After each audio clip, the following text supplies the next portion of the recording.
আবার কথা কই তারপরে কথা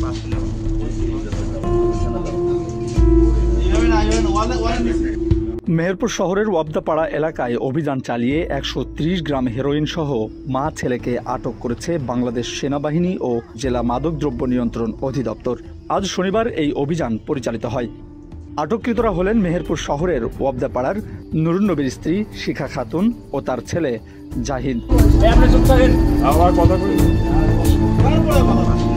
জেলা মাদকদ্রব্য নিয়ন্ত্রণ অধিদপ্তরের পরিদর্শক বিদ্যুৎ বিহারীনাথ জানান, গোপন সংবাদের ভিত্তিতে অভিযান চালিয়ে তাদের নিজ বাড়ি থেকে ১৩০ গ্রাম হেরোইন, পাশাপাশি নগদ ৬২,৮৩০ টাকা ও মাদক বিক্রির সরঞ্জাম উদ্ধার করা হয়। তিনি আরও জানান, প্রাথমিক জিজ্ঞাসাবাদে তারা হেরোইন বিক্রির সাথে জড়িত থাকার কথা স্বীকার করেন।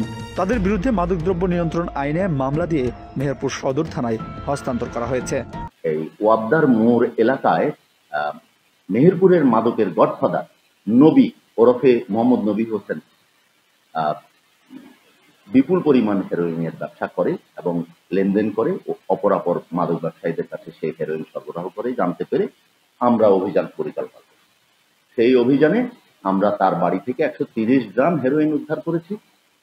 বিক্রয় লক্ষ্য অর্থ ৬২,৮৩০ টাকা উদ্ধার করেছি এবং খুব বড় মাপের একজন ব্যবসায়ী, হেরোইন ব্যবসায়ী, এটা বুঝতে পেরেছি তার ঘরে দুটো অত্যন্ত সূক্ষ্ম পরিমাপক দুটো ডিজিটাল যন্ত্র, ওজন পরিমাপক যন্ত্র উদ্ধার করেছি এবং জব্দ করেছি। মামলার ব্যবস্থা আমরা প্রক্রিয়াধীন আছে। আমরা খুব দ্রুতই আমরা থানায় মামলা দায়ের করতে যাচ্ছি।